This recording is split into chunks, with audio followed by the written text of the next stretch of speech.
Oh my God. Oh my God.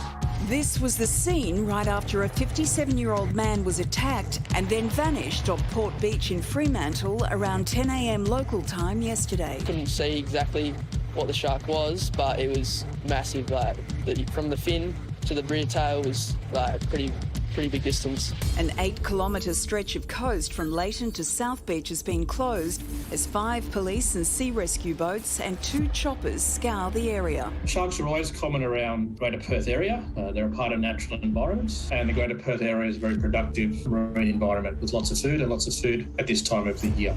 Records show shark attacks are increasing in Australia. Through the 1990s, there were 82 recorded attacks. In the 2000s, 161. And from 2010 to 2020, there were 220. This year alone, 18 attacks and 2 confirmed fatalities across the country so far. There is a long-term trend of the increasing number of shark bites, both in Australia and other parts of the world. Probably the overriding factor is just simply more people in the water, more people in remote locations as well, and an expansion of water-based activities. But recently, 2 Aussie companies have brought new, scientifically proven shark deterrents to the market, Ocean Guardian and Repeller. They work by creating electrical fields that interfere with the electroreceptor organs sharks use to target their prey. Studies show they can reduce the chance of getting bitten by around 60%. Sharks are the natural part of the marine environment. If we knew where every single large shark was, we'd probably find that there is a large shark on most popular beaches most days of the year. So we need to find some better ways to coexist. Old school responses like shark culls and drumlines are increasingly on the nose. So could these new deterrents be the best way forward for people and sharks to coexist? Well, Professor Callum Brown is a researcher at the Macquarie University Fish Labs. Callum, are these high-tech shark deterrents effective enough to replace things like nets and drumlines? Yeah, look, I mean, nets and drumlines are all very last century, or perhaps 2 centuries ago.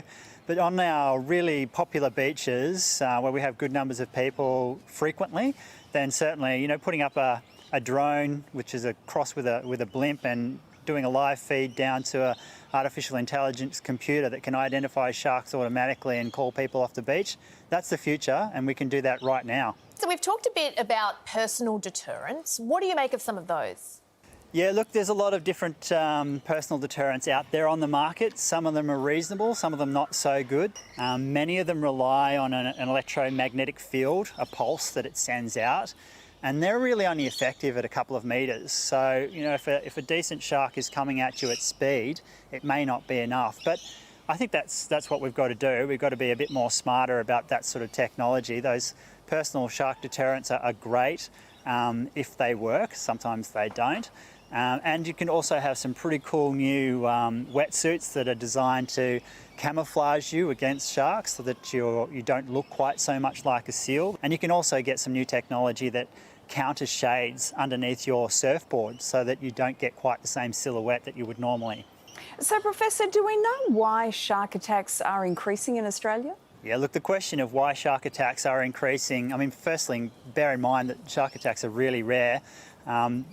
We get maybe 1 to 2, sometimes 3 people killed per annum, which is really low, and it is rising slightly.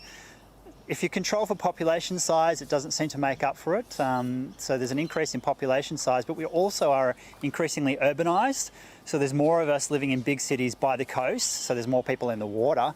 And if you add on top of that, climate change is also shifting the distribution, not just of the sharks, but all of the prey species that they're after. Professor, whenever I go swimming, I wear a bigger shark costume to scare the smaller sharks off. Am I an idiot or a genius? Yeah, that's brilliant. I mean, maybe you could sing that Baby Shark ad nauseum and that would scare them off too. I do have a serious question. Are we the wrong people to be engaging in this argument? I feel like we've done so many stories on shark attacks and tragically when someone loses their life. Obviously, it's sad, but whenever we interview surfers, they don't want any interference with the sharks. Do you find that the people that are having these arguments aren't actually involved in the issue?